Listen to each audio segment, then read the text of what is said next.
Chase, Nashville. Reese Smith, Franklin. Keith Whittington, Johnson City. Jerry Hayes, Paris. Bill Mason, Greenbrier. Cindy DeBusk, Knoxville. Mark Brudd, Knoxville.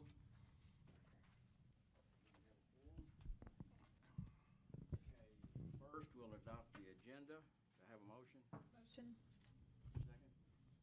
Second? Second. Those in favor? Aye. Opposed? Passed. Okay.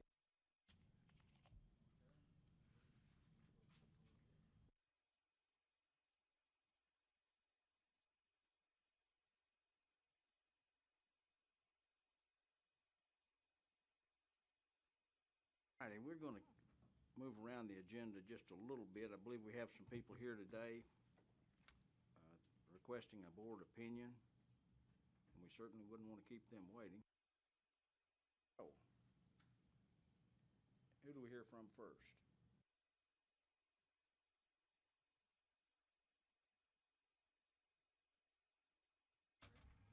Okay.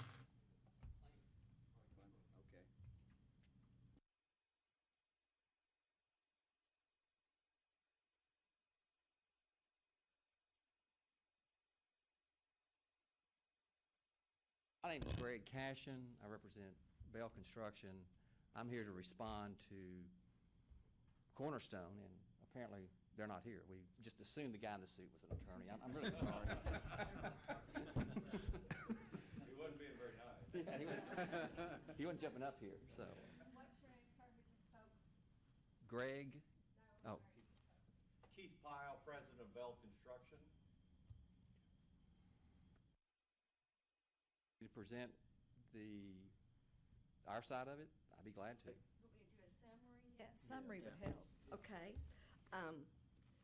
We received a request for a board opinion due to a dispute of a proposal on a design assist package that is part of the, I believe it's the Metro Criminal Justice Center complex.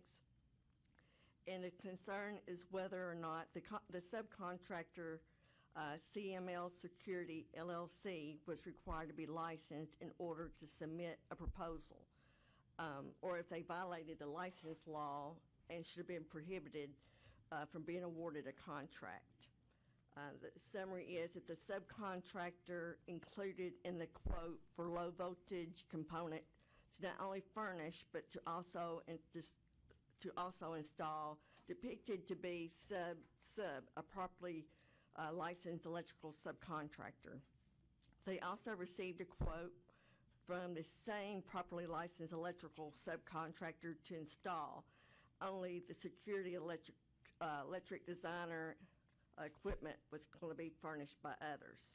So the prime left the furnished only of the devices in the subcontractor scope and let the install of the devices along with all the remaining electrical in the licensed electrical subcontractor's part. So that's just a summary of whether or not the subcontractor was required to be licensed. And if so, is the bid, or if not, is the bid, is it eligible to be awarded? And then, I'm not sure I followed all that, Carolyn. I'd like to say it is. Detention? Is this in our packet under yes. Board Opinion Part 1 and Part 2? Yes. Okay. Part 1 is the information from the contractor that filed the complaint, and then Part 2 is the response from the low bidder or the one that they felt like needed to be licensed. That's who this gentleman's representing, Part 2? Yes, Part 2. Let's look.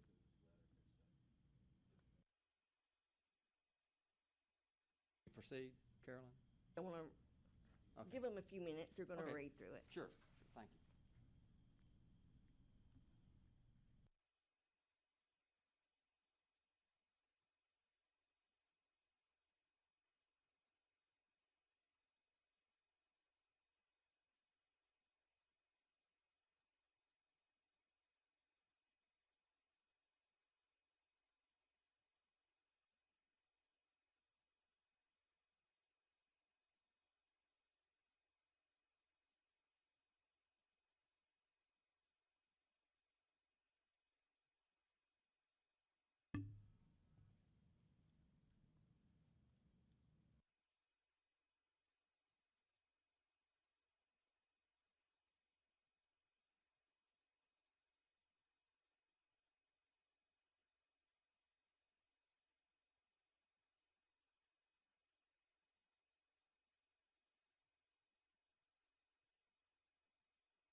Carolyn, the underlying question is whether CML needed a license or not.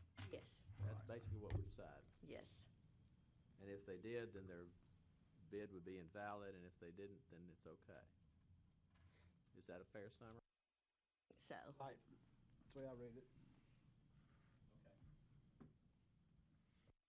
Al and Mr. Cashin say that they do not need a license. Start by introduction. My name is Greg Cashin with law firm of Smith, Cashin, and Orr. With me is my partner, Brent. Also with me is Keith Powell, the president of Bell Construction Company, and Keith Taney, who is the president of CML, the detention.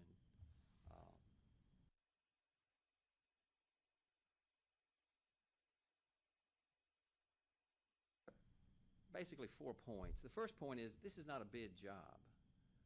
This is not a bid opening. This is not how this process was ever set up to work. The actual pricing is probably 6 months away. So we're not dealing with a bid. We're not dealing with a firm price. We're not dealing with any of that.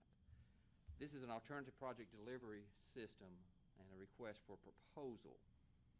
And this is the process that Bell was conducting when this issue came up.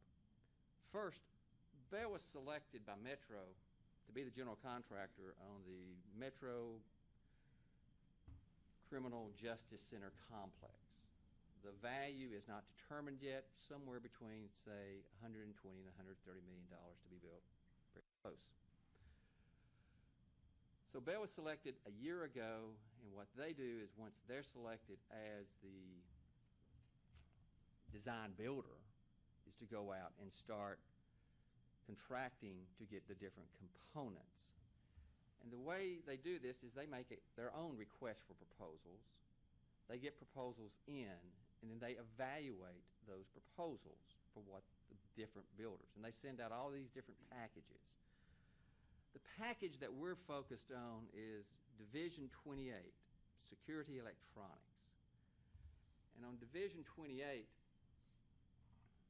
the work is furnishing the security electronics for the Metro Jail. And there's also a component in there to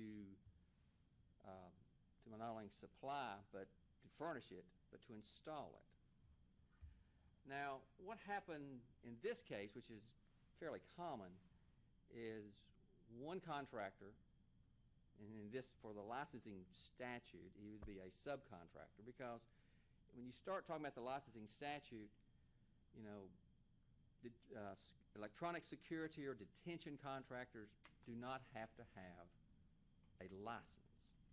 They're not one of they're not a electrical, mechanical, plumbing, HVAC, roofing, masonry. They're none of that. So right off the bat, what CML is doing does not have to have a license. He's not listed in there, and as long as he's working under Bell, who has an unlimited license, he's good for this board. He can work under that.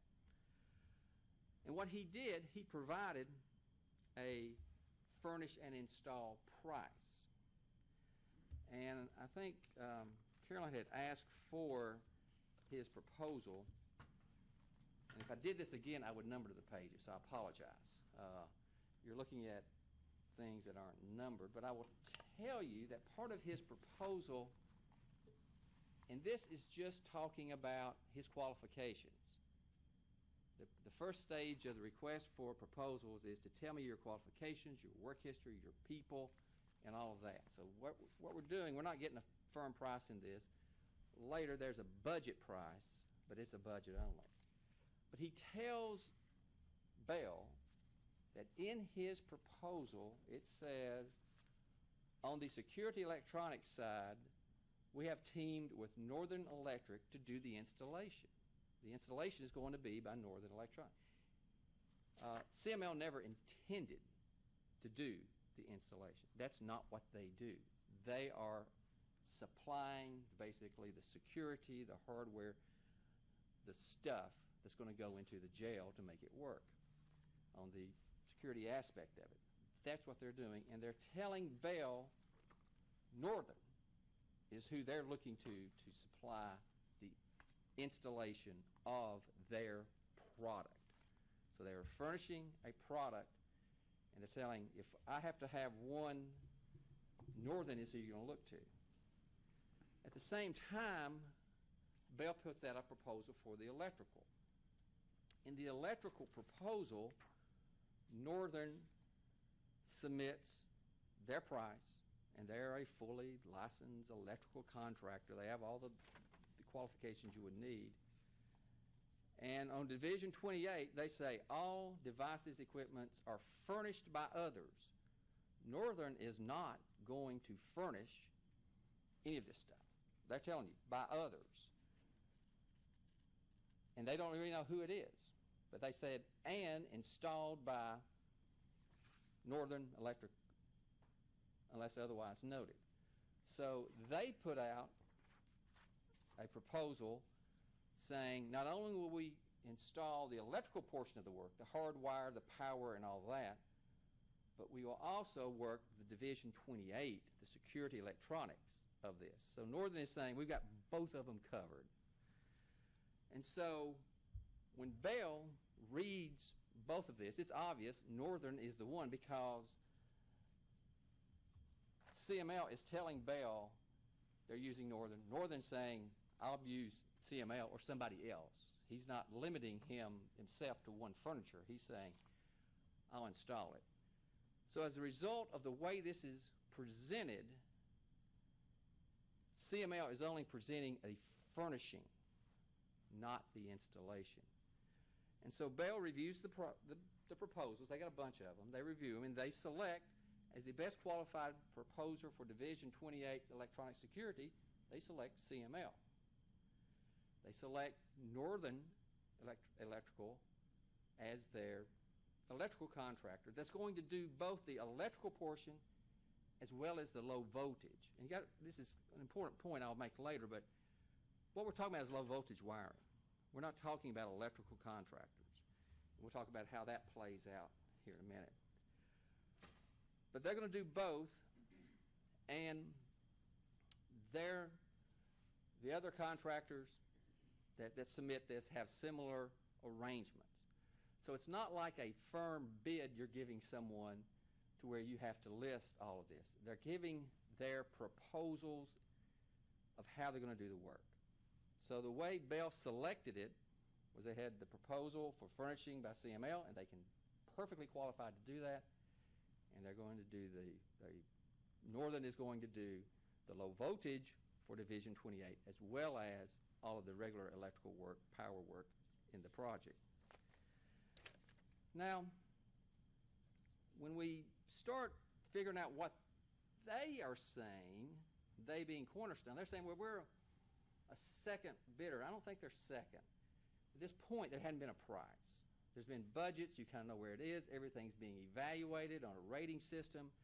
But to say they're second is probably a misnomer. But they're saying they are, they think that, first they said they thought he should have had a general contractor's license. That's their first argument to us. Saying we looked and he's not a licensed general contractor, therefore you got to give the work to me. You can't use him. This is the competition between the two Division 28 security contractors. And we say, no, he doesn't have to have a general contractor's license. He's bidding to a general contractor, and not in one of these specified areas. So then they say, well, he needs an electrical license. That's what he needs. Yeah, I didn't mean to say general. I meant electrical. No, we have an electrical already. We've already selected electrical. He's not doing the electrical. So that's the part that they being Cornerstone, is saying he should have been licensed. At first they said general. I think we all agree not. Then they say electrical, and he's not required to be licensed as an electrical either. And he's not doing that work as a practical matter. But the issue here is also low voltage. When we go off into low voltage, y'all know this better than I do. I think that goes back to the Tennessee Alarm Systems Contractors Board. I'm not sure you have jurisdiction on low voltage. And what's interesting as a practical matter, and I know the general contractors and subcontractors understand this also better than I do, the low voltage contractors are never listed. Never. They don't put low voltage on there separately as a part of the electrical scope of work or even the mechanical scope of work, because, you know, in electrical here, obviously you have a prison. There's going to be a big prison and jail, you know, $120 million. But you don't, the electrical contractor does not list separately a voltage contractor if he's going to use him. I've never seen that done. A mechanical contractor who has controls, he's got a control guy and he's got low voltage wiring under him, they don't list. Mechanical doesn't put a low voltage contractor on the bid form.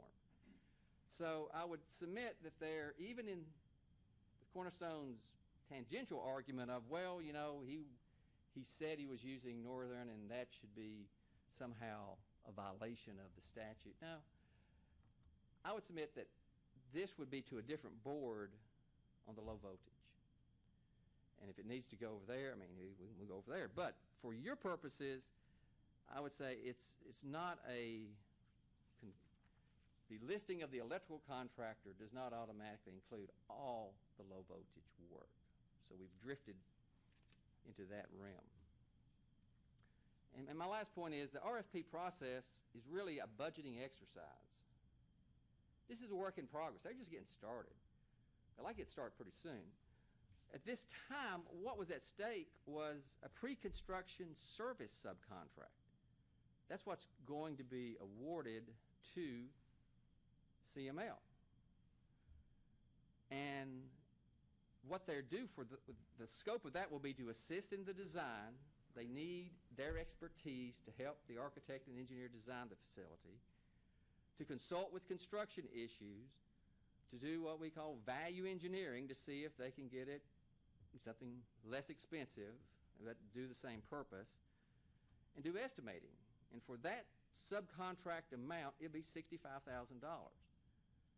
There's no construction work here involved in awarding them that contract. There's no product being furnished. There's no installation. There's nothing in that contract. But we're going to work with budget numbers. And Bell reserves the right, if they are not in budget or if any of their subcontractors are not in budget, they reserve the right to bid it out publicly. So right now they're going to get together and get a design and get everything up and running so they'll have a set of documents that you could actually bid on. Right now there's no set of documents. There's nothing.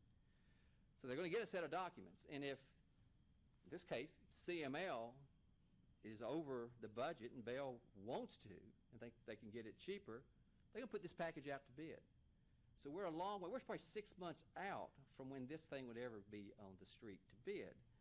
So we're not talking about a delivery at this time of product or installation. We're just talking about getting budget numbers for what it could cost. And from this point forward, obviously, before you enter into any contracts with anybody, they're going to be properly licensed. And Bell's going to know all that. And Bell has reviewed. Bell understands licensing. They understand what you folks look at. They understand how to make sure they got properly licensed contractors. And they're going to do it. But we're far away. So you're really at the front end of a request for proposal process that doesn't lend itself to this type of challenge.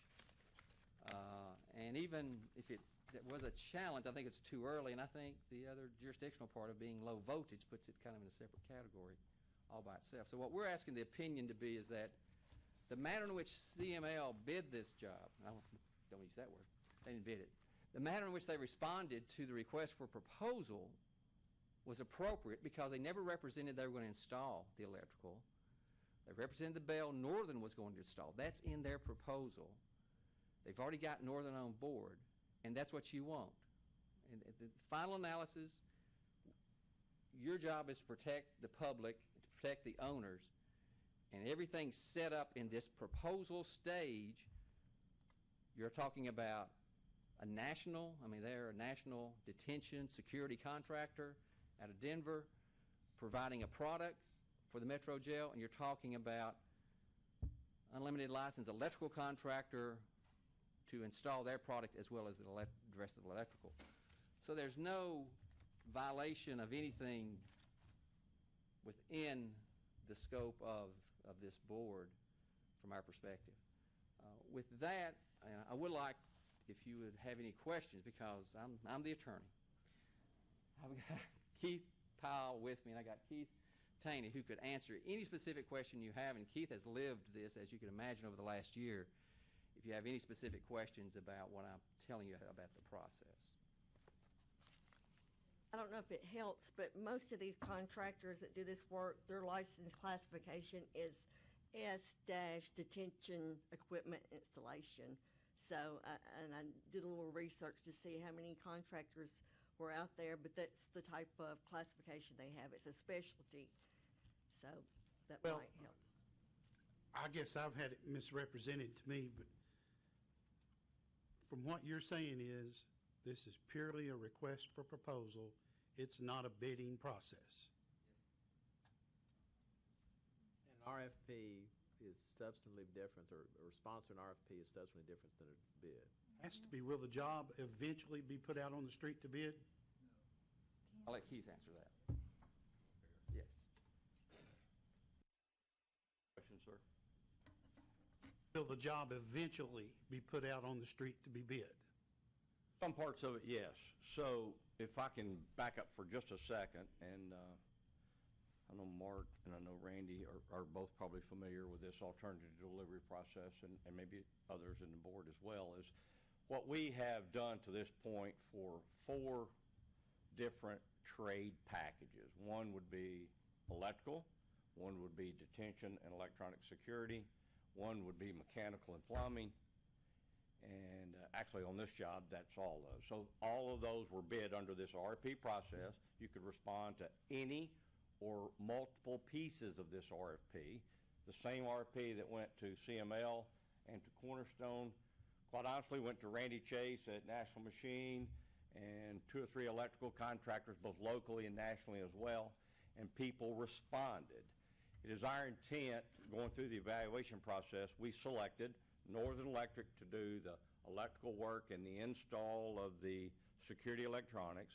We have selected Rock City Mechanical, sorry, Randy, to do the mechanical and HVAC, and we selected CML to furnish the security electronics and do all of the specialty detention work as a detention contractor. We are at this point only awarding these, or intend to award to these 3 firms, a value of their pre-construction services to assist us to develop the complete, as Greg said, to complete the development of the design documents, and having established a budget in the next, say, 60 days. So as we go forward, we are working all collaboratively to ensure that a budget that we have established with the help of these various subcontractors, that we can get the job designed and it meets all the needs of the Sheriff's Department, meets all the needs of the Metropolitan Davidson County General Services Group, and if that all transpires, then there will be another subcontract written to those 3 trade contractors that assisted us in getting us to a budget that was acceptable to the Metropolitan Davidson County, who is my client, obviously the owner. There will be other packages that aren't as specialty, i.e. Painting, drywall, masonry, other things that don't have inherent development of design that requires the assistance of a specialty contractor or a specialty mechanical contractor. We're actually doing a job very similar to this for Rutherford County Justice Center in Murfreesboro, and Randy Chase was selected and is in the process of doing that with us now as a design assist mechanical subcontractor. Let me ask you to clarify something you said. You Yes, sir. said that Northern was selected to do the electrical installation, but that CML was to do, I think your words were specialty detention work as a contractor. What does that entail? The specialty detention? Yeah. That would be furnishing all of the hollow metal door frames, the hollow metal doors, secure ceilings, hardware, the cells themselves, security glazing where it's shown. So they're supplying a product, but they're not installing it themselves? They're supplying and installing all of the detention product. Yes, sir. They're only supplying the security electronics product.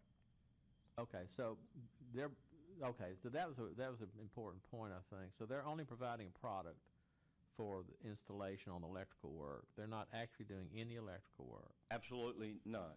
Never contemplated it. We have never contemplated awarding any of that to them. Why would the low voltage issue even be talked about?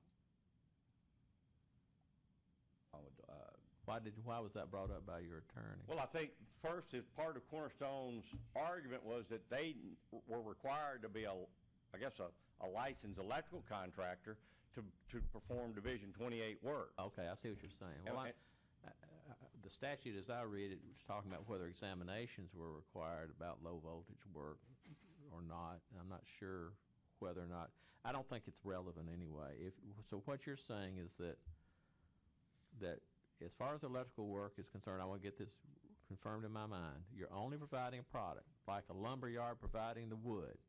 And because they're only providing a product and not installing it, that you don't think they need a license, a contractor's license to do that. Is that your contention? I do not. Is that your contention, Counselor? Yes, sir, it is. Okay. All for now. I've got a question, Keith. Your contract with the owner, can you describe how that is? Are you at risk? Are you an agent? Or? Absolutely.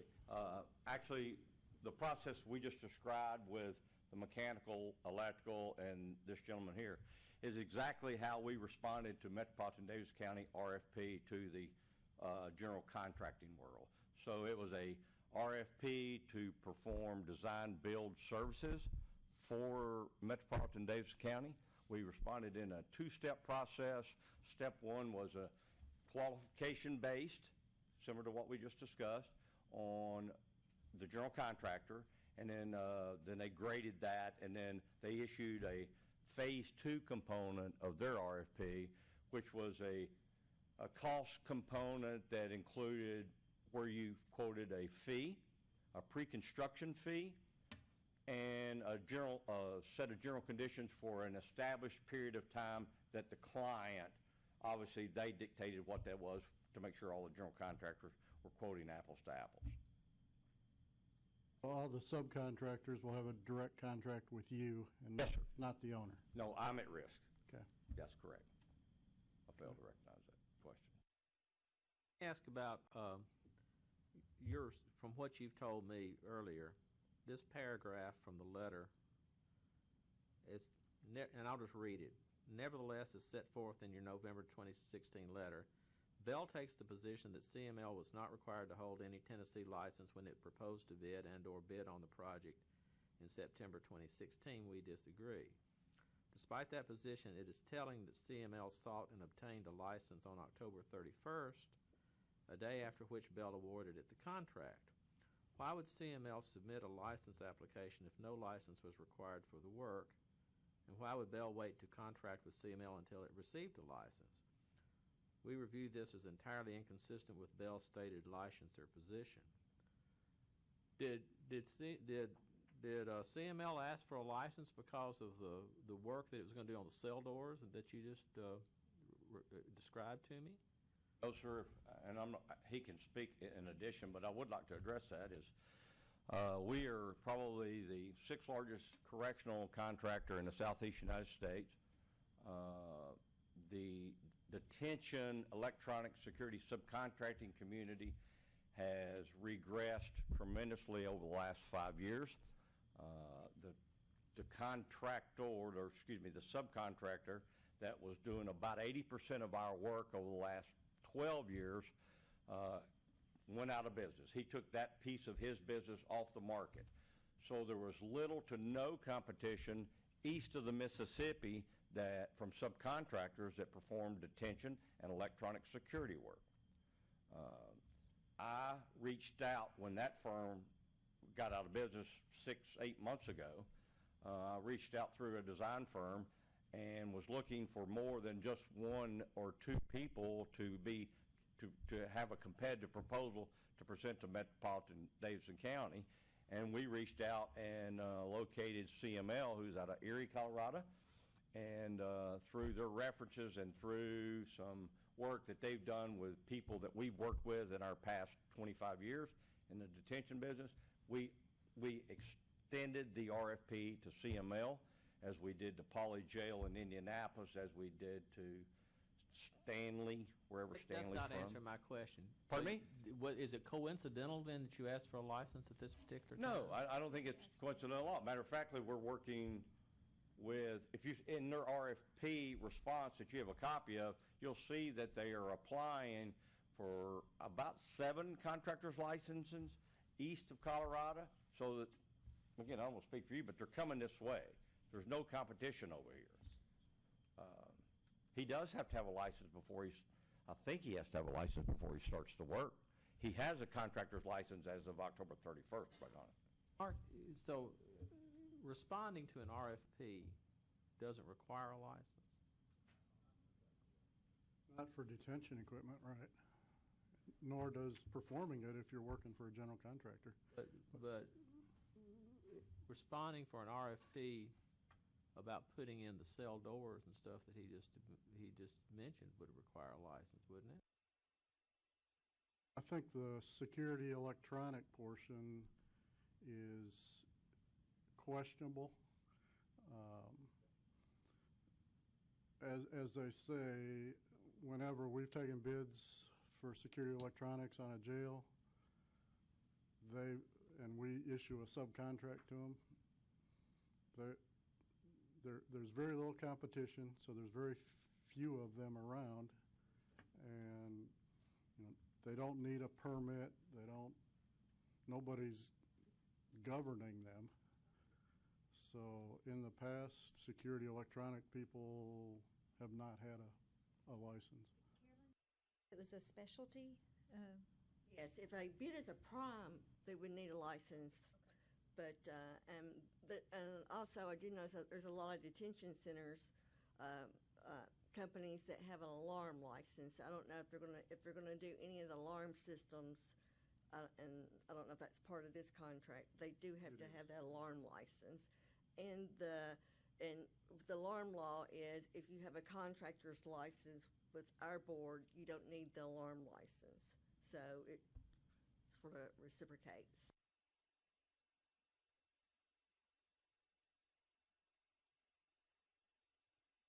Right here. All we've got is their letter that's in our packet.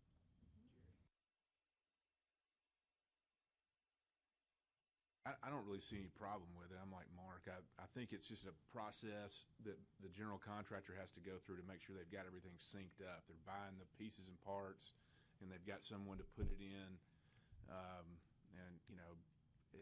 It's a licensed contractor, electrical contractor, that's going to do the wiring and conduit associated with connecting all those pieces and parts. And as far as the RFP process, it's a pretty common approach nowadays.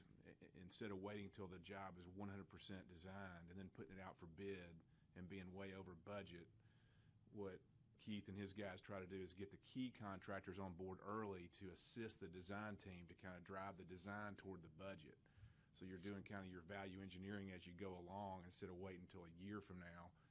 And, I think it's a pretty common approach. It's been going on in the private market for a long time, and you're seeing it more and more in kind of the public side of things to kind of help control costs, is the way I would describe it, I think. Absolutely. I don't see, we bid mechanical contracting work, and we might hire Johnson Controls, and they would provide the thermostats and the control valves and the controllers for the air conditioning system, and then they've always got an electrical guy underneath them that we always assume is a licensed electrical contractor. A lot of times they probably don't even choose that electrical contractor until they're awarded the project, but I don't see any issue with the way this was handled personally. What are you asking for us to do? Board opinion? Yes, because this Cornerstone, the other subcontractor, filed a complaint as well as asked for requests. So we just need to know, are they considered in violation for submitting this type of proposal? Do they need a license to bid this type of proposal? CML. Does Yes. CML need a CML. license? Mhm. Yeah, I would make a motion that we reject that, complaint and allow the general contractor to move forward with his RFP proposal with CML. Second that. Favor of the motion on a roll call vote, beginning at my left.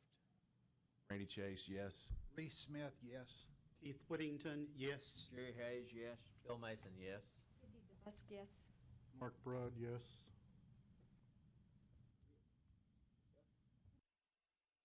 Thank you. Thank you very much. Back to the original agenda. Hardships approved by the executive director. We need to ratify. Have one hardship, and I believe it was discussed on the legal report. And I need to find out what the decision was on that. The recommendation to deny the hardship license was accepted by the subcommittee. Laura Martin, I'm attorney for the board. So, the company is Murray, Russell and Associate Builders LLC. They requested a hardship to get a monetary increase, and it was approved. And we sent them a letter on October 24, 2016, letting them know they were approved for that hardship. And then after they obtained that increase, we learned from a complaint that they had already been performing the work. They had been stopped by Metro Codes because they exceeded their monetary limit. What they did, they split the permit. They did the first floor, and then they come back to get another permit to rehab a second floor.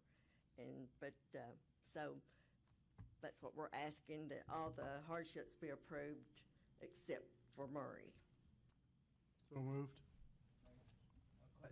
Should they be penalized since they, Well, the complaint was also in the legal report. There was a recommendation that it was authorized for formal hearing with a consent order for $1,000. So this is sort of two separate. There's the dishonest dealings, which Yes. we're dealing with through the complaint process, because the complaint was open so that we could conduct this investigation.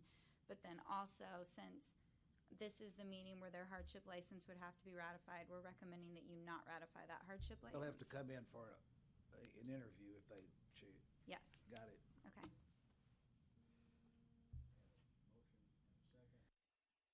Favor? Aye. Opposed? Ayes have it. Next, we need a 30th, 2016. Move to approve. Second. Those in favor? Aye. Opposed? Ayes have it. Next, license approval of the waived. I move we approve with the notes made by the individual board members. Second. Favor? Aye. Aye. Opposed?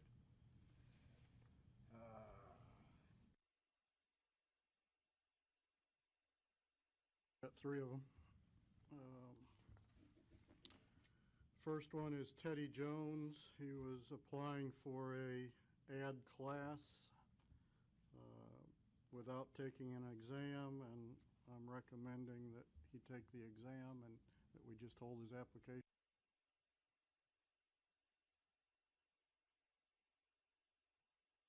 Don't approve him. Keep going. All right, the second one is a felony. It occurred in 2001. This is a roofing subcontractor. He was off probation in 2006. He's got a clean record since then. recommend his application. Who is he? That would be Robert DeBoer, doing business as Action Roofing Company. Third one is Can Do Remodeling. He's applying for a home improvement license. He had on his application that he had done 2 projects in Knox County that exceeded $3,000. I had talked to him about a $500 fine for doing that, and I'm recommending that we approve his application.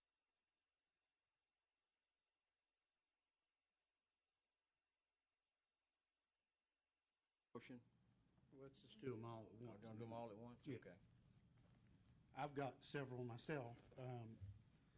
First one is license number 70436. It's application Paul Zanone Builders,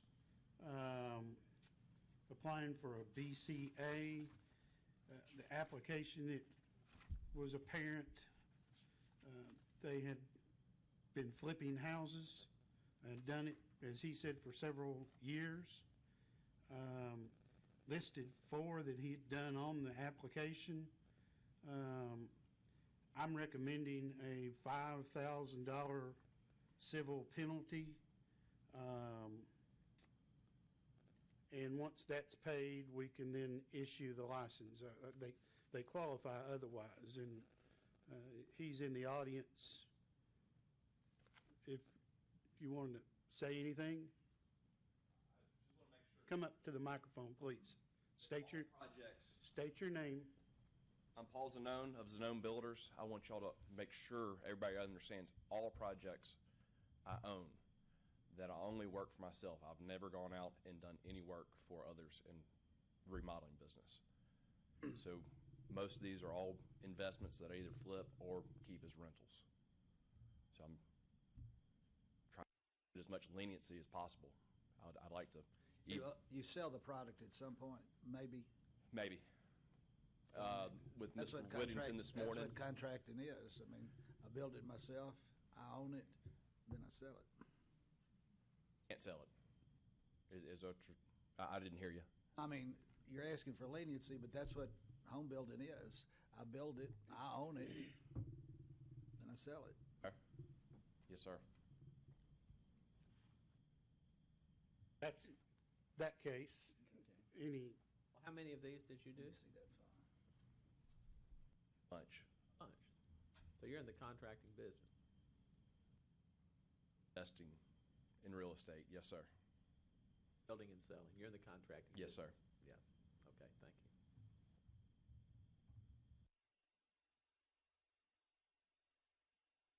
That was my recommendation to the board, so Do we need to do it separately then, since he's here? unless we make a change, I don't see that we need to do anything separately. Does anyone see any difference, or? No. Okay. The next one is license number 70509. It's a case very, very, very similar to this one. It was apparent that it's a Bawari housing. He's applying as Nashville Homes.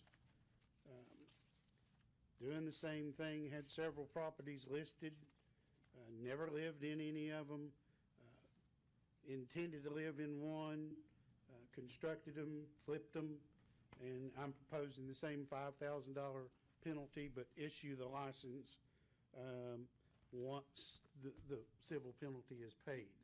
That way they get legal. Then I have another one. It's a home improvement license, 7763, Mid-South Flooring.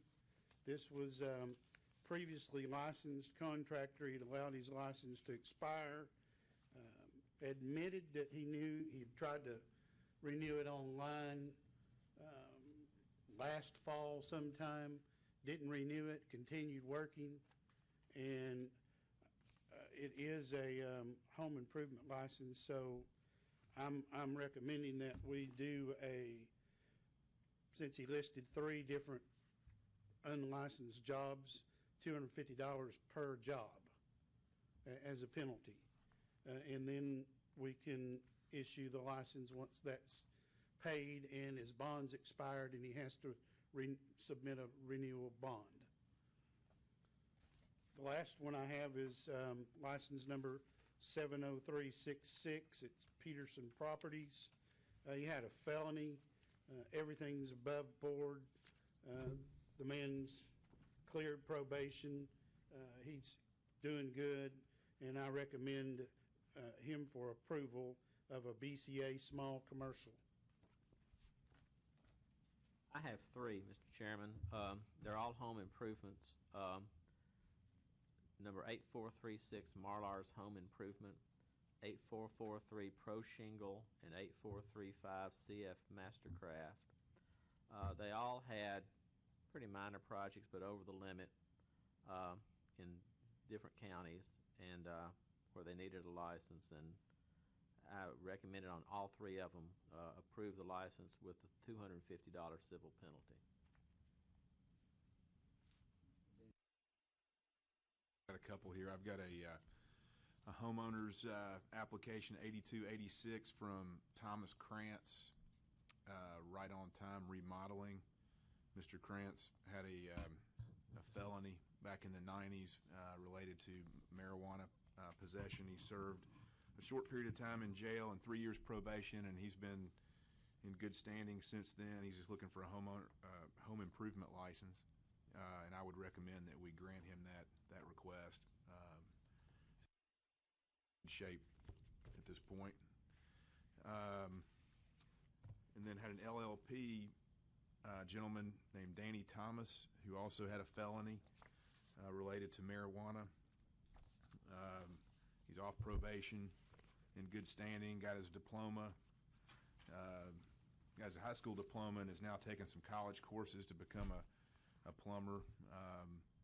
Seems to be in good shape, so I recommend that we grant him his limited license for plumbing as well. Danny Thomas is the guy's name. That's the 2 I had.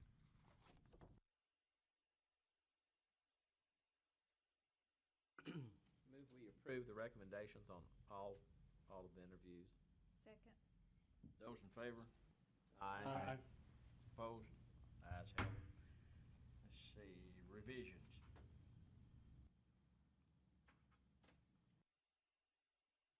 Approved. Second. Those in favor? Aye. Aye. Ayes have it. LLEs. Move to approve the LLEs that are listed in the packet. Second. All in favor? Aye. Aye. Opposed? Ayes have that. LLPs. We had 3 LLPs. One of them was the one I just presented that I interviewed, which was 3871. 3862 was a felony also, but he didn't, I don't think we requested an interview, but we are now. We're going to request that he come in next meeting because he's got a felony. And then 2782 LLP, I approved, or I would recommend that we approve. So just one out. Approve those recommendations. Second. Those in favor? Aye. Ayes have that. We've already done the request for board opinion. Time for a Go Build update.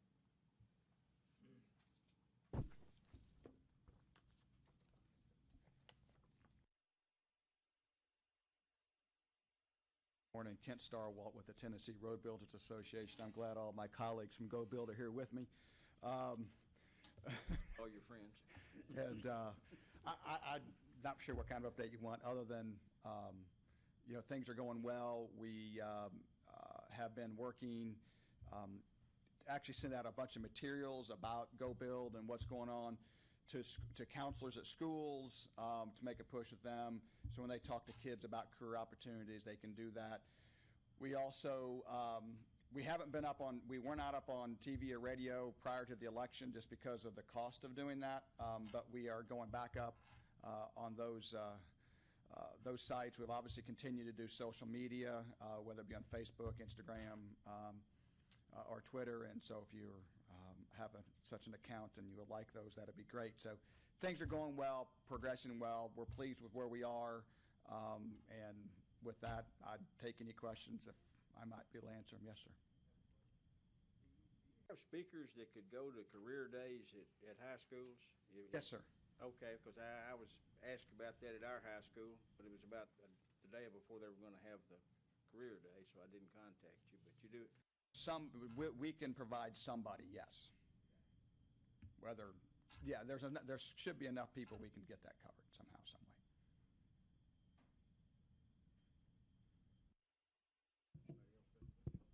And I just passed out information, and you'll be getting Go Bill will be getting a check, and I believe it's going to be it's 50% of less our expenditures, and I think that come to $191,454 that you all will be getting a check for. I'm sorry, the check will be going. It will be $196,985. So that will be. It's on its. The check's in the mail. I've heard that. Feel like you're making a difference?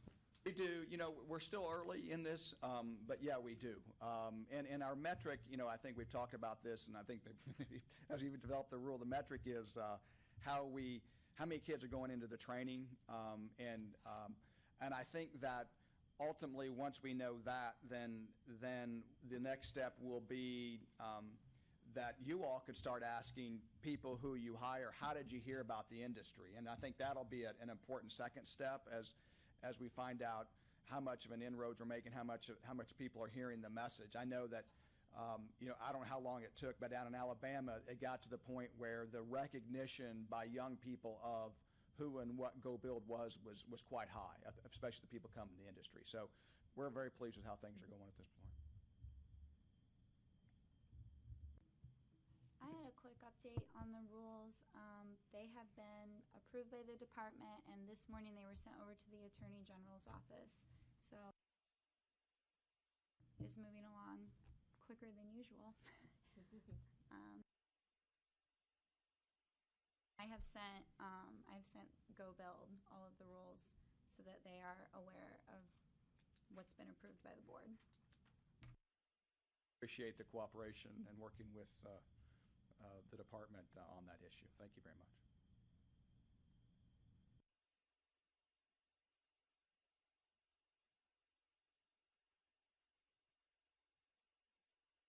Legal report. I actually, before we do the legal report, we have an attorney here, Sarah Page, who wants to present to you a settlement offer regarding the hearing that may or may not happen tomorrow. And since opposing counsel is also here, I was going to request that they go before me. Is that okay? Okay.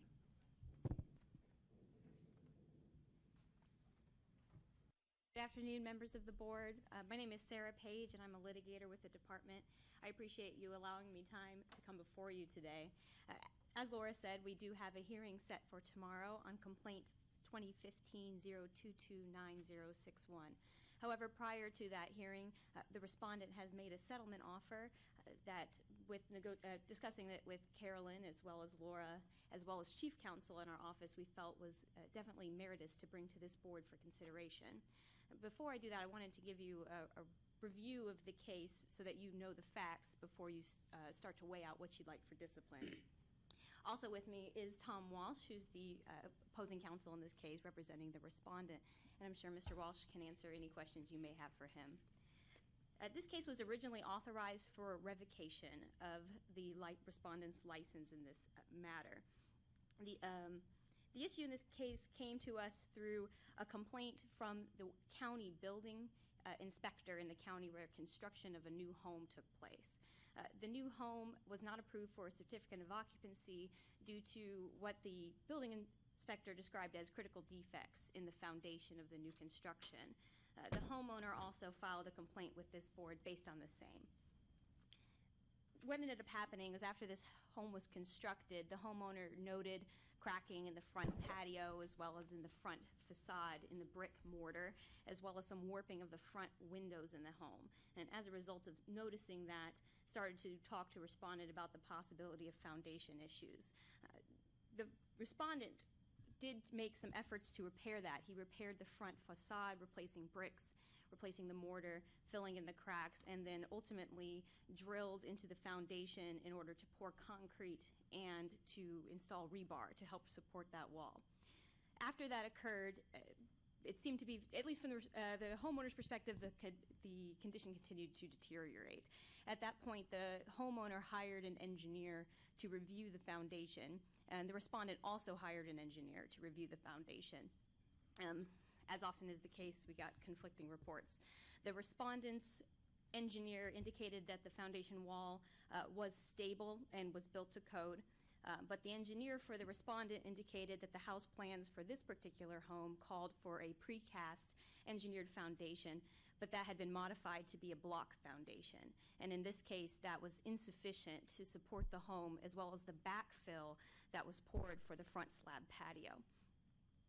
After the complaint came in, the inspector for the state was sent out 2 different times to inspect the home, and the state inspector concluded the same as the homeowner's engineer, that the foundation was insufficient, and that the foundation failures was the result of incompetency or gross negligence on the part of the respondent. The respondent replied to the complaint stating that the homeowner had been informed of the options on the foundation, and that the homeowner had opted to do the block foundation in lieu of the engineered foundation in an attempt to save costs. And at the time, the respondent indicated he believed that that was sufficient to code and thought that the foundation was adequate. And it wasn't until after this failure that it was revealed that it wasn't.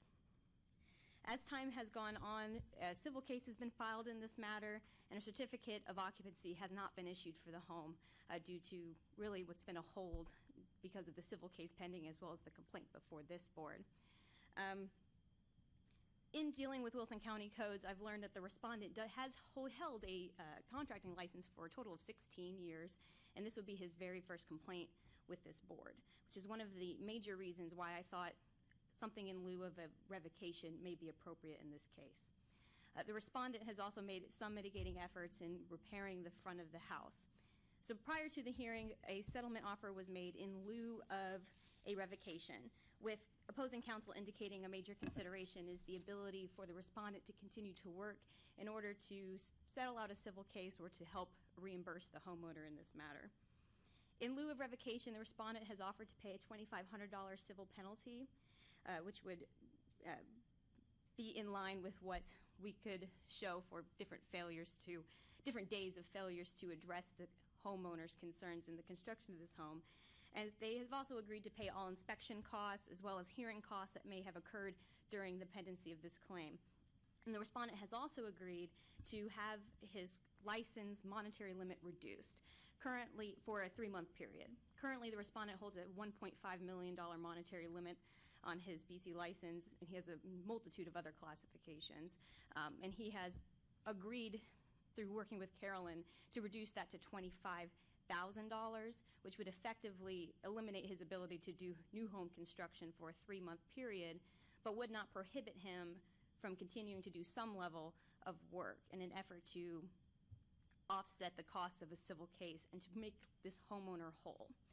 The state inspector, just for scope of this issue, I think it is important to know, the state inspector concluded that in order to fix this foundation, he estimated it would cost in excess of $75,000. In my last conversation with the homeowner, he alleged that he had a recent review from a new contractor in an effort to get this repaired, and that offer to fix was at $140,000. So this is a substantial problem, obviously, with the new home construction in this foundation. But considering the extensive license history of this respondent, we thought it would be appropriate to offer this settlement in lieu of the hearing and in lieu of revocation. Are there any questions on the case that either myself or Mr. Walsh can answer? Yes, Mr. Smith? Wilson County have footing and foundation inspections. Yes, a footing and foundation, sorry. This pass the inspection? That's right. I talked to Wilson County Codes about that. What they told me was that the reason that the very first initial inspection passed is because that they did not include foundation in their initial inspection, that it was a slab and footing inspection, and that as a result of this case, they have now added foundation to their initial inspections to prevent anything like this in the future. And that is another consideration in respondent's favor, that he did actually pass that first inspection. Very briefly, I'm Tom Walsh on behalf of Mr. Harden, the respondent in this matter. I do want to stress that Mr. Harden understands the gravity of this situation. He understands that he made a mistake. He wanted to be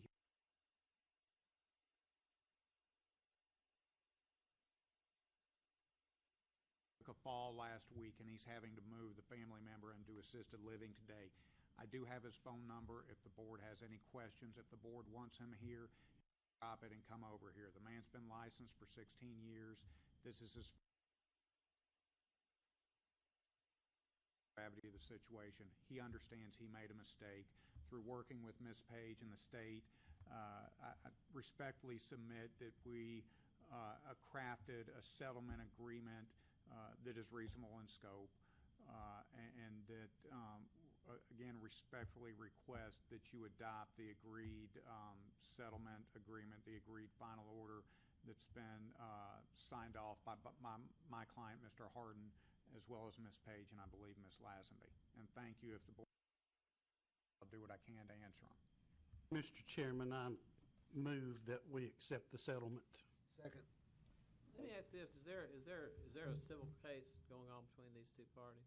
Yes, sir, there is, and I believe that was part of one of the pieces in relation to the settlement agreement, because if this man's license had been revoked, he doesn't have any way to make a living. He doesn't have any way to make it whole. In that 3 months that he can't bid for jobs during. I apologize. I missed the first part of your question. Understands that during the 3 months where his limit is reduced, that he cannot make any bids for bigger projects. Yes, sir. He has to wait until after that 3 months to make any other Yes, bids. sir.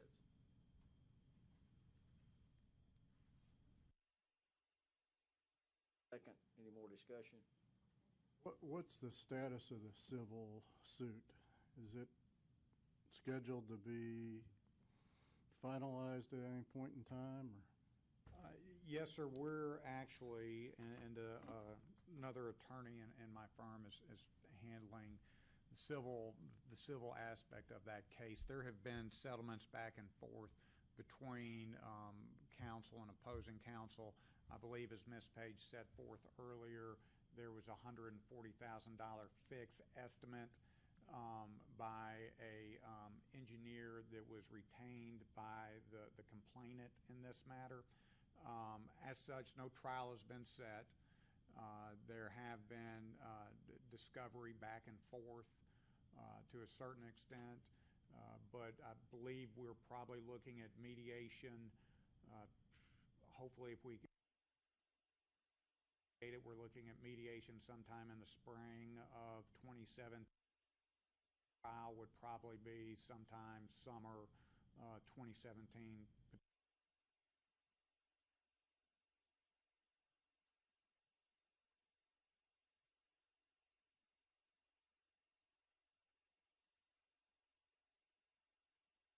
I'd like to suggest that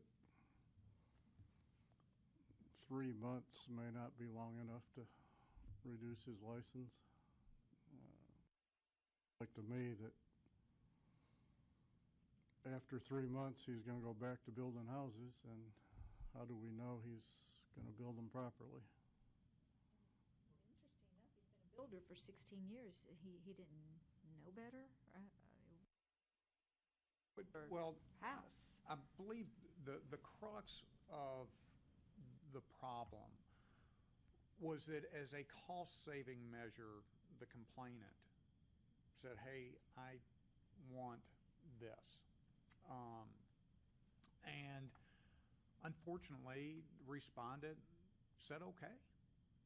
Yeah, how would he know to even ask for that? Giving a homeowner an option of a faulty foundation is not competent contracting. Well, it wasn't It wasn't an option of a faulty, it was materials. A different material. He didn't offer him a faulty foundation. But my understanding from Well, it speaking. didn't work, I guess, is maybe a better way I should have put that. But the option that he gave him, the contractor must have given the respondent the options. And the option that he gave him didn't work. And that's the whole problem, isn't it? So that's the case of the incompetent contracting in this case. But the option that he gave him is the traditional way to build houses. That seemed to be, from what my conversations with the state inspector, what I've come to understand for the case is that he wasn't entirely wrong. For the 2006 IRCs that were in the area, if it were under a certain height, he would have been correct in the ways that he ultimately switched out the foundation. However, additions to the house, as well as the option to finish out the basement, had elevated the walls, and he hadn't, it would obviously be the state's argument, he should have a responsibility to check on that, but the walls ended up going up to 10 feet in height, and at that point, no longer would that foundation have been sufficient for the backfill, as well as some other modifications that were made to accommodate that. So it seems at some point he maybe from a misunderstanding or maybe just too many years of thinking you know the code and not going back and checking on yourself, he believed that this was with code and was an adequate option for the homeowner, and unfortunately learned a hard lesson. Who owns the home now? The homeowner is still the person who owns that home. As a result, he is paying 2 different mortgages, and they've had to live in another state while this pended. But it is still the complainant's home. It's located on farm property that he still works.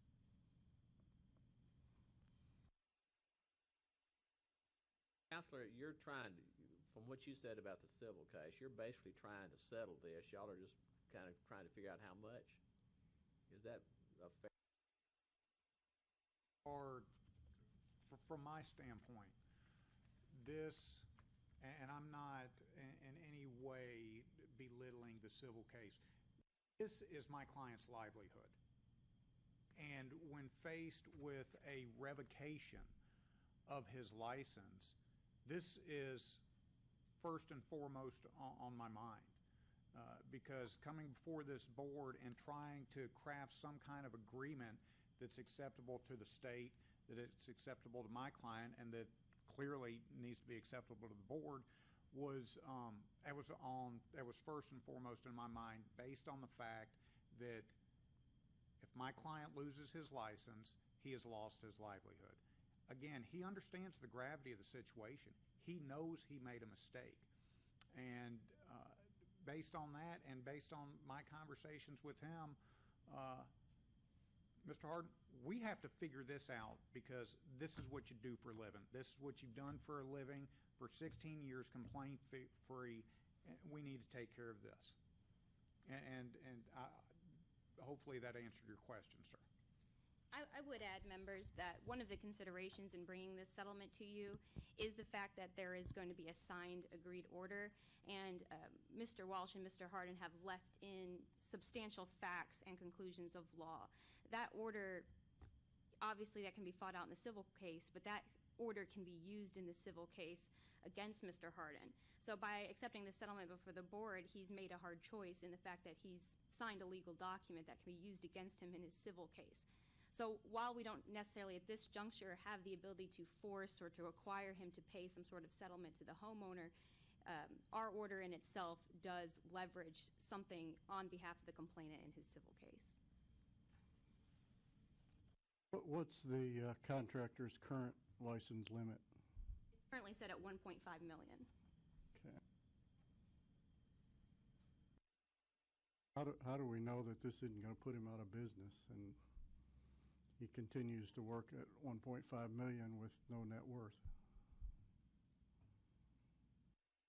He continues to work under this 3-month period. He's got another violation, in which case we could revoke his license. Well, he can still work. I mean, they're asking to reduce it down to $25,000 limit for 3 months. Starting what, today? It would be at the execution of the order, so it would be starting today. He would be limited. It said he was licensed in other areas. The original request was actually to suspend a portion of his classifications and leaving some of the smaller classifications that would be more limited in scope. But in my conversations with the executive director, we concluded that that would be difficult for us to monitor or to even set up in our system in order to look for. So this was the state's counteroffer in an attempt to find something on the same lines of what he was agreeing to, but that is actually feasible for the staff to monitor and to check on.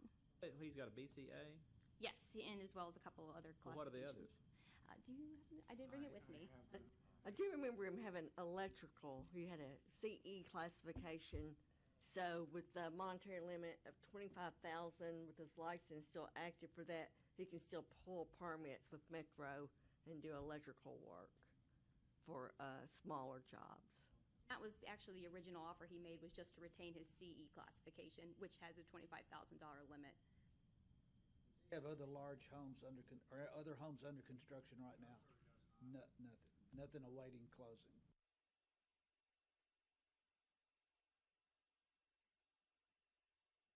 When does his license expire? I believe it's in 2017, so he still has some time. I'm not sure the exact date. I can look that up right here, though. How houses does he do in an average year, do you know?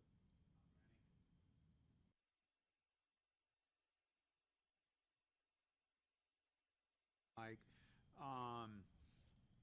I would say on average, maybe 2 or 3. But that's,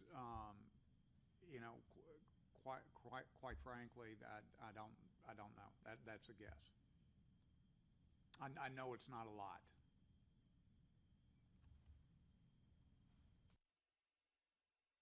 I'd like to suggest we limit him to $25,000 until his license expires and have him submit his credentials to increase it. We'd have to rework their agreement then, wouldn't we?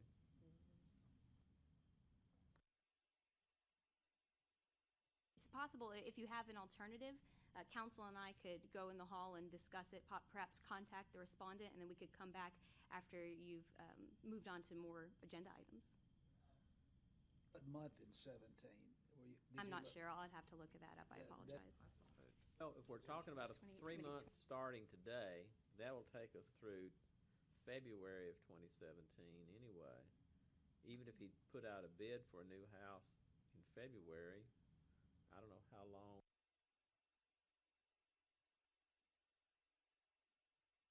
After you get a. In February, you might not start till.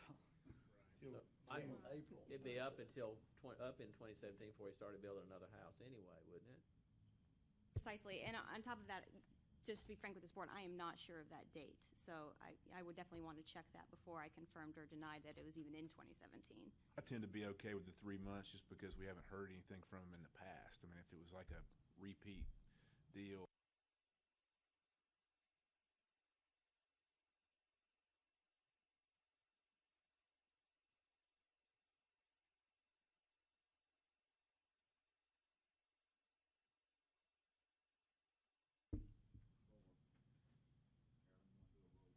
Sure. Randy Chase? Am I saying yes or no? Is that what we're doing? Or yeah. So yes. Randy Chase, yes. Reese Smith? Yes. Keith Whittington? Yes. Bill Mason? Yes. Cindy DeBusk? Yes. Mark Brudd? No. And Jerry Hayes? Yes.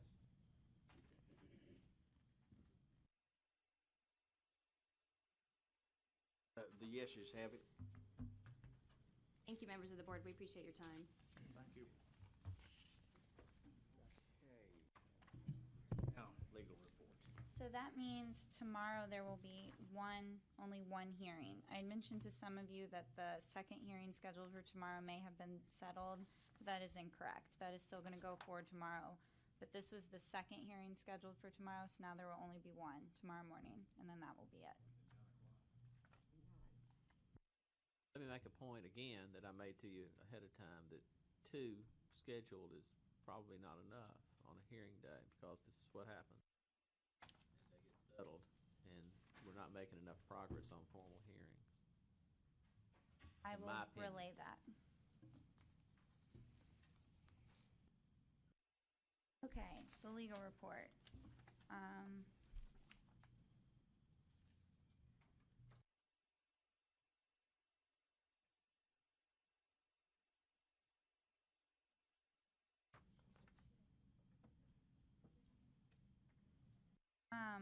Everything in subcommittee was accepted up to case number 7, which was raised from, well, no, there was discussion, it was kept the same, sorry.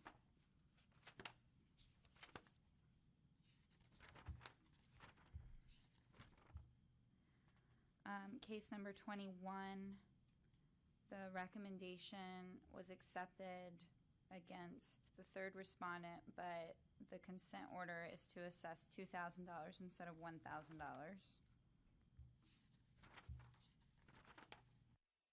On case 28, the consent order is to assess $5,000 instead of $4,000. On case 29, the consent order is to assess $1,500 as opposed to $500.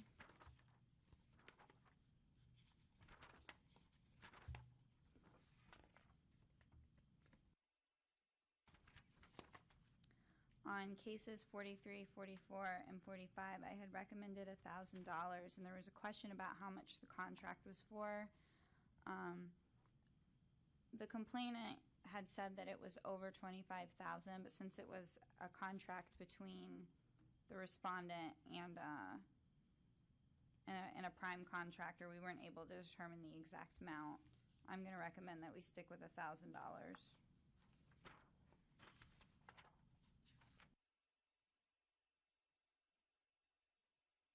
On case number 56, I had said we should close, and the subcommittee has asked that I send a letter of warning to the contractor explaining the bidding laws and a letter of clarification to the architect clarifying the bidding laws. And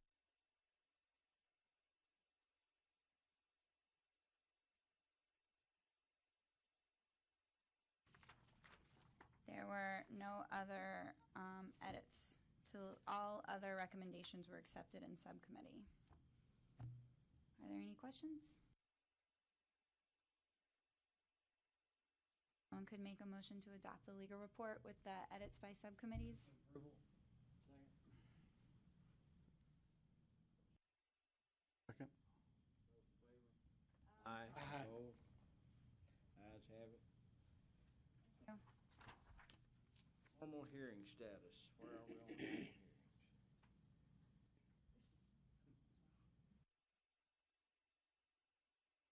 Go ahead and give them both handouts for the budget update too.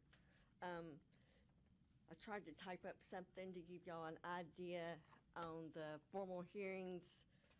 Several of them did get settled, but on the last one that we had, I think this was in October 21st, it was Terry Rose, and I think the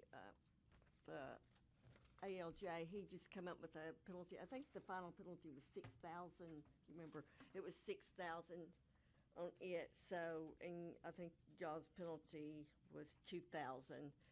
So I just wanted to give you an idea of what the ALJ is penalizing compared to what y'all's penalty. So most of the time they are either going up or keeping it the same. But on the ones in August, all of those were continued, so that's why I don't have anything there. And then Cherry Rose had got continued to October 21st. And then we have some coming up on December 2nd, so we can give an update on those. Again, these are just the unlicensed cases.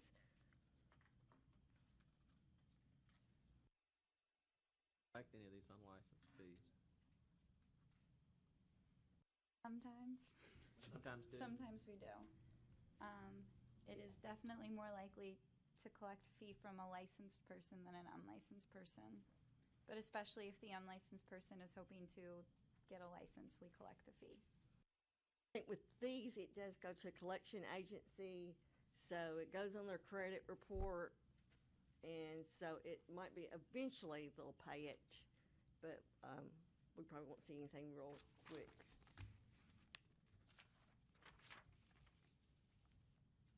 And on the budget update, did you have an extra copy?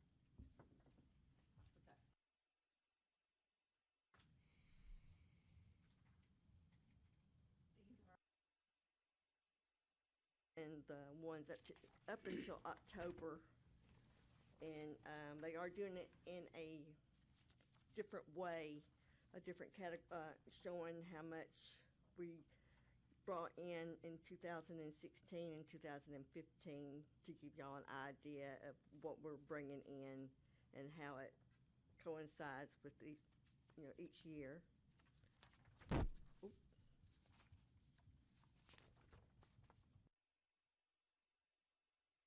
Something that on our expenditure reports, and I don't have that attached, but I can email that to you. I meant to email all this to you What's earlier. this number, grants and subsidies, item number 713?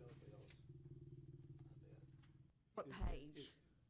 Well, that's on the expenditures. Is that for the Go Build? Yes, that should be the Okay. Go Build.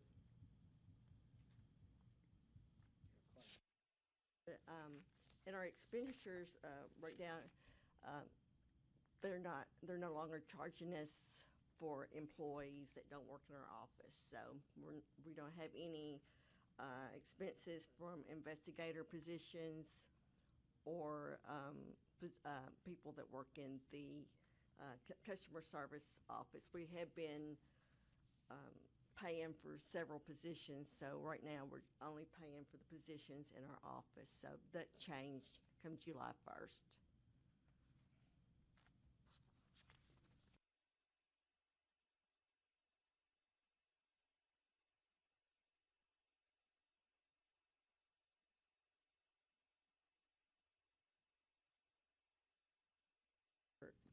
Reserve balance is basically $2.2 million in contractors,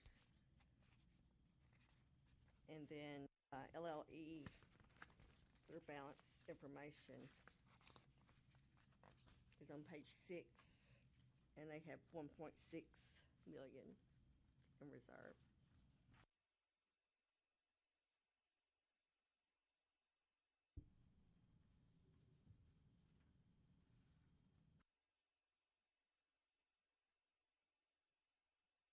Ever seeing something like this? Maybe we have. Once or twice.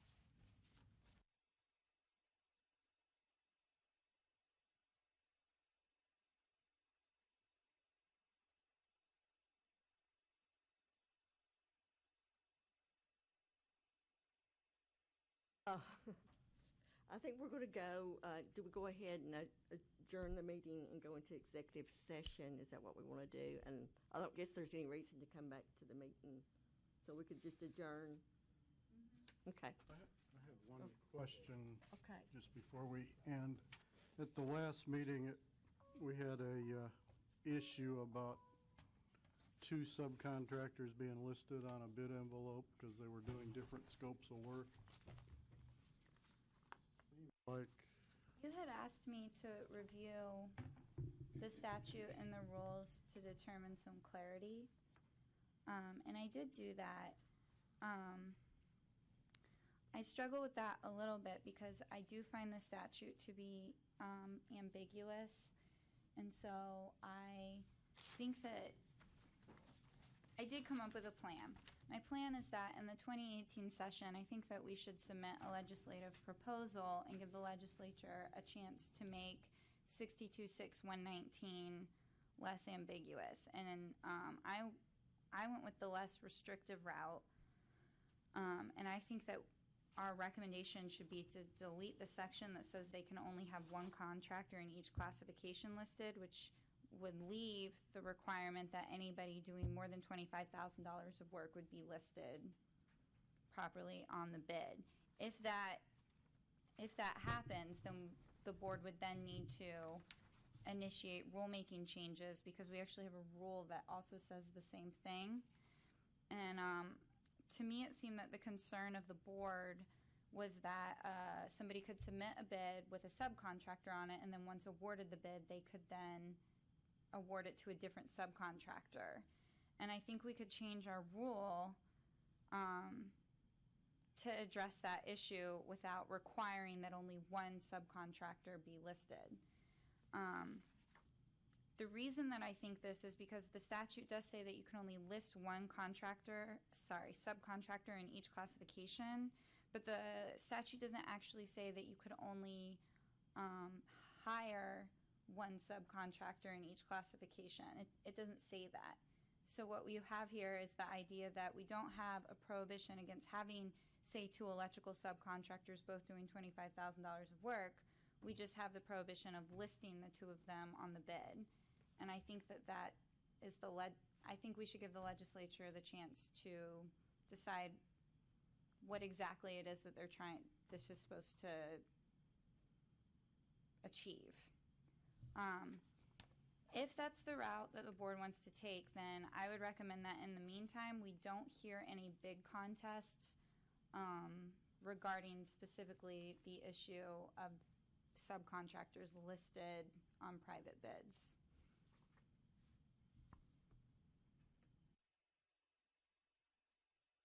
What I thought we were going to do is keep the rule that you can't list more than one subcontractor unless you identify the scopes that each of those subcontractors is going to do, so that they intend to issue contracts to both of those subcontractors and they're not either or. What we don't want is listing 2 subs and then letting the bidder choose which one he wants to award it to. So that, we can do that, but either way, it will require, I think that there is going to be a requirement for the legislature to address 62.6.119, because they do say pretty clearly only one contractor in each classification listed. What we would have to ask is either A, they get rid of that requirement, or B, we could ask there to be like a 6, like at the end of that requirement say unless they list the scope of what each subcontractor is going to do. I thought for right now the rule we have is 068001.24 bidding procedures. Number 2, any prime contractor submitting a bid shall list on the outside of the bid envelope or in the submission of the electronic bid only one electrical, plumbing, heating, air conditioning contractor, masonry contractor. I was going to delete all of that. Well, the recommendation would be that we delete all of that and say shall list outside of the bid envelope or in submission of the electronic bid only those subcontractors that the prime contractor will award subcontracts to. And then in that rule is the same. We'll leave the part that says if they give the subcontract to someone who wasn't listed, that they are in violation. Better, though, if you just leave what you've got, but then say, but if more than one in a category might be listed, if there's a well-defined they have to provide an explanation for why they're doing it. Yeah, exactly. That there's a well-defined scope of work or explanation of Want that listed on the outside? One more than one could be listed only if there's a well-defined scope. You wouldn't want to put all that.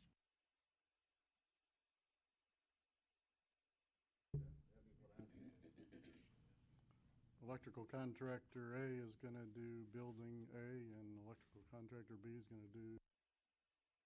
Without the well-defined scope, you're right. They could just be playing these subcontractors off against each other, and that's you don't. So there would have to be a darn good reason to have more than one in a category.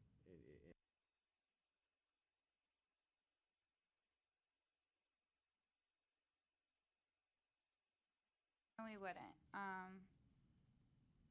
I think no matter which way we go, since it is listed so clearly in the statute, that there does need to be, we do need to address the legislature through the channels that we have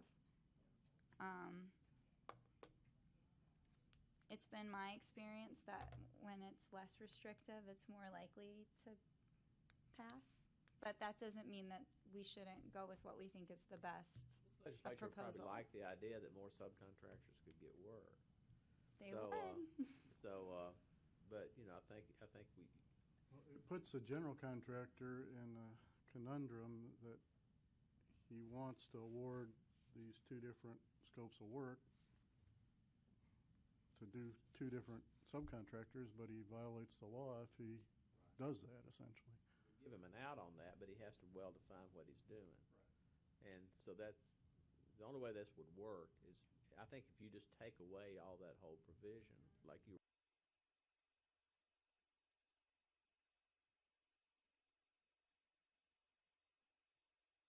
better option is to add to it but an exception can be made in a category under these circumstances, like we've.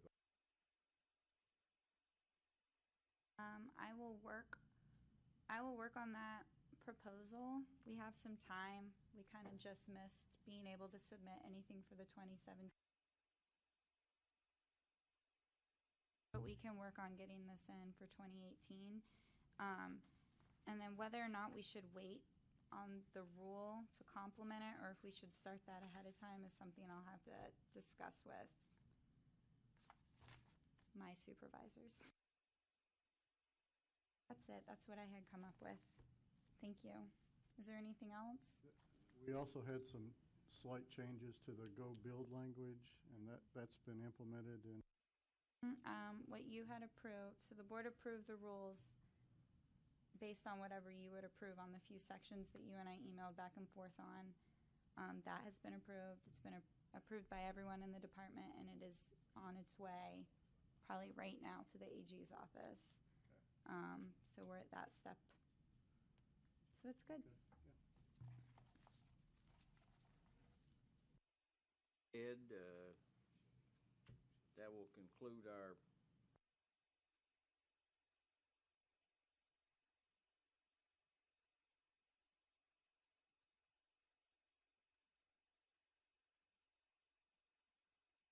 We have the formal tomorrow, and we only have 5, so everybody has to, those 5 have to come, or we won't be able to have a hearing, so.